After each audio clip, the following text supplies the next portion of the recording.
Bravo.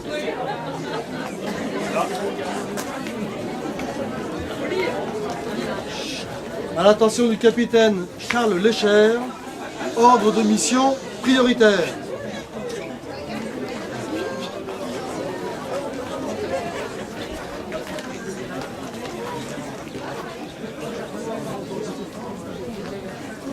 Je suis Charles Lécher, accompagné ici de ma mère, né à Bourg-en-Bresse le 20 août 1895, dans la maison de mon aïeul maternel, Philippe Protat, alors propriétaire de la maison à Montjuly et concessionnaire du buffet de la gare de Bourg-en-Bresse.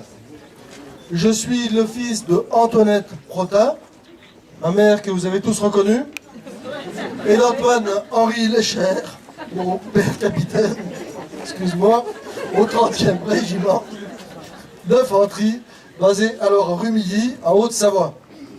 Ce dernier, né à Cluny en 1860, devient Saint-Cyrien. Participé à la conquête de l'Indochine en 1885, au corps expéditionnaire de Madagascar en 1895.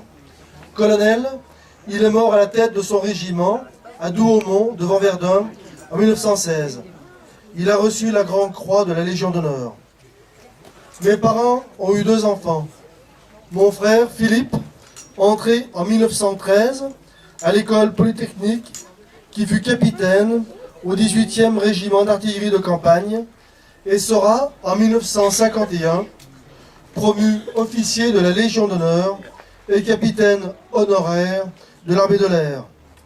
Et moi-même, ancien de Saint-Cyr, comme mon père, j'ai appartenu à la 99e promotion, dite de la Grande Revanche.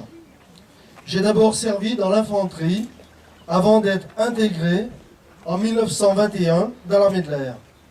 Affecté au Maroc, puis en Syrie, je fus nommé en octobre 1943 chef d'état-major d'Air Algérie. En 1944, je suis désigné pour mettre en place la force tactique française. En juin 1945, général de division aérienne, je deviens commandant des forces aériennes en Allemagne.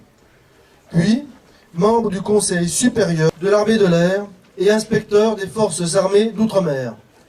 Je suis nommé en 1948 chef d'état-major général de l'armée de l'air jusqu'en août 1953. Je fus président du comité des chefs d'état-major généraux des forces armées et dans le même temps représentant de la France au comité militaire du pacte atlantique. C'est le 12 novembre 1960 que je décéderai à Montpellier. Mais permettez, mère, que je vous quitte, le devoir m'appelle.